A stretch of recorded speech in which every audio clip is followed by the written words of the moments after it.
Hey, what's going on, guys? Today we're going to be reviewing the box squat. The box squat is a very powerful movement when done properly. It'll also give you a solid foundation for getting really deep and low into your squat position. You gotta excuse me, I got my pig here today. So you want to use the box squat to program your pelvic girdle on the proper mechanics, basically, of just sitting down, of just sitting down into a chair and sitting back. If you ever watch people sit down, a lot of people sit down with bad mechanics. When they sit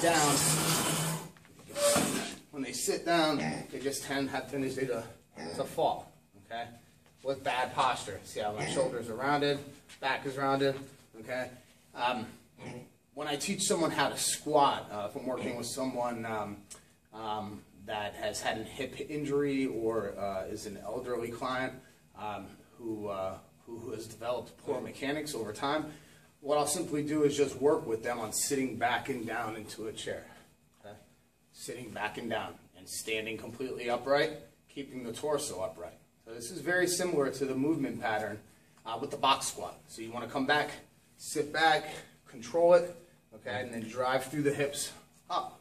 Now, if you work with someone typically anywhere from 12 to 16 weeks with proper stretching, foam rolling, and developing a new neural pathway, you can get them to squat relatively deep over time. But again, it takes time, it takes patience. It's not going to happen overnight. So, when working with people, when programming yourself or trying to fix deficiencies in your movement patterns, it's important to be patient with these things. So, the box squat is very translatable to sitting back. Okay? So we're doing the box squat, guys. We're going to have the bar across our back. Now, when we place the bar across our back, I see a lot of people in gyms placing the bar on their upper neck right here. This is very bad. Now, I got a lot of vertebrae sitting right here that are very sensitive, and if I place an external load on those vertebrae, over time it's gonna affect me in this sense here, where my chin's gonna be pushed forward. So we want to try to avoid that at all costs. We want to place the bar across our upper traps right here, between our shoulder blades. Okay, so that's where the bar is going to rest, on the meaty portion of the traps. That's very important. The place is makes it very comfortable when you're squatting, and it also distributes the load in a relatively safe and comfortable place. So that's bar placement. Now your foot placement, guys. Foot placement is very important. See a lot of people, they have a tendency to want to go really wide. You see people in the gym, they do this number and they squat up and down. That is way wide, okay? So what happens when I go wide like that, my tibia and my femur are no longer aligned, and that's a recipe for bad mechanics in the squat. You want to be just outside of shoulder width apart, and you want to basically pretend like you're wearing a pair of skis. You can externally rotate. You can rotate your toes outboard just a little bit, but you never want to go into this position here where your feet are completely out. Okay? That's no good. Unless you're doing an air squat, you're trying to target the adductors more so, I wouldn't recommend going to that stance. So, feet a little bit wider than shoulder width apart. Now, when you're squatting, guys, what you want to do is you want to pretend like you're separating your knees. Okay, you want to separate your knees the whole time as you descend into that squat. Pretend like someone has their hands placed on the outside of your thighs, and you want to separate those knees. Okay, that's going to allow you to keep your spine nice and tall. Okay. So if I don't separate my knees on the way down, okay, people that have really tight hip flexors and really tight hamstrings, they're going to want to do this number here. How many of us have seen that in the gym?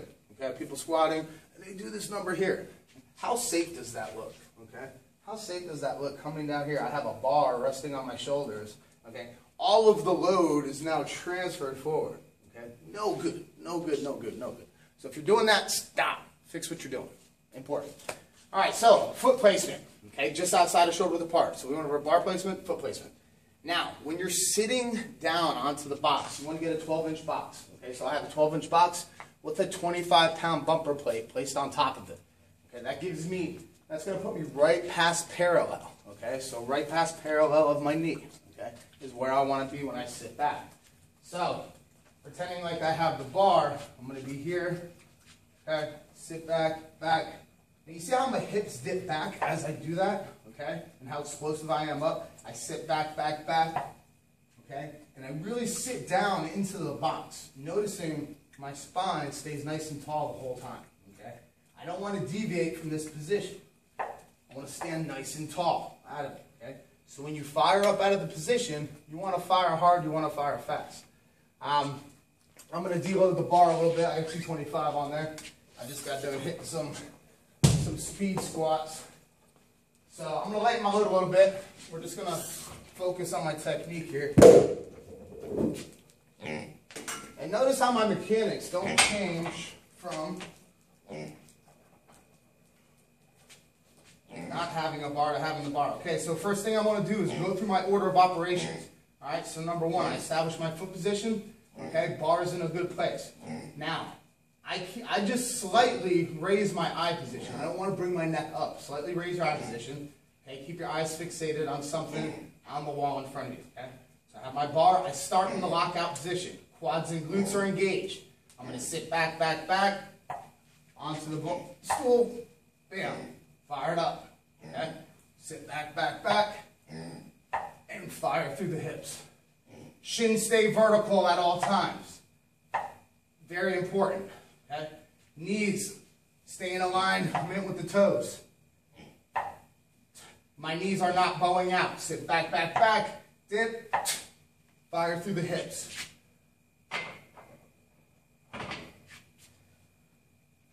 Very powerful movement, guys. So if you take it, okay, start with no weight. Start with the bar. Work on the movement pattern. As you master that movement pattern, then you start adding external load. The worst thing that you can do is develop a bad movement pattern and then add load onto that. That is definitely a recipe for injury. So take this, guys, use it, incorporate it into your training routine. It's definitely a good tool to have in your arsenal. You know, you got a lot of bang for your buck with box squats. I hope this video helped you out. Hope you guys can get to take names. We'll see you again.